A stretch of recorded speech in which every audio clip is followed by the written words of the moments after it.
Le syndic, en charge de l'urbanisme et de la police des constructions, découvre embarrassé l'ampleur des débordements. Et le fait qu'il n'ait pas respecté le plan initial, c'est pas une violation de la loi, c'est pas grave. C'est une violation de la loi. Alors, à côté de ça, nous, ce qu'on peut faire, et ce qu'on va probablement faire dans ce cas-là, c'est de le dénoncer au préfet. Mais nos moyens sont assez maigres. Mais là, ce monsieur, il fait quoi? Ouais. Il demande rien, puis il fait Oui. d'abord. Oui. Et il vous met ensuite devant le fait accompli. Oui.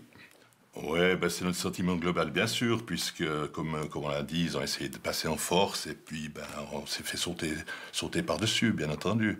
Probablement qu'on va juger que c'est inesthétique, c'est pas intégré dans ce secteur de notre commune, et puis qu'on va lui refuser le permis.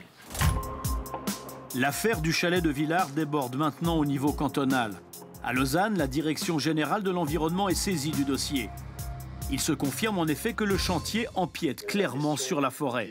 Un inspecteur vient de le constater sur place et cette vue aérienne le montre également.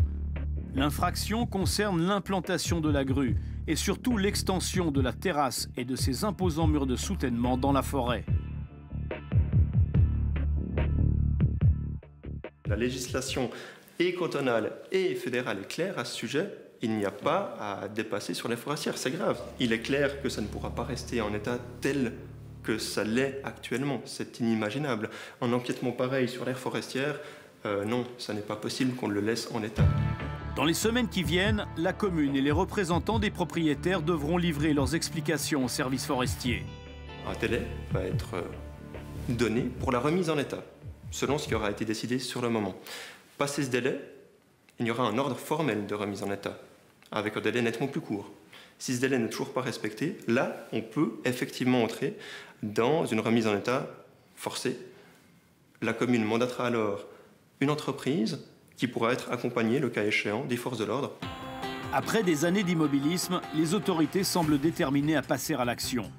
Une décision attendue par les professionnels du bâtiment et par tous les particuliers soumis en Suisse à des règles de construction de plus en plus strictes.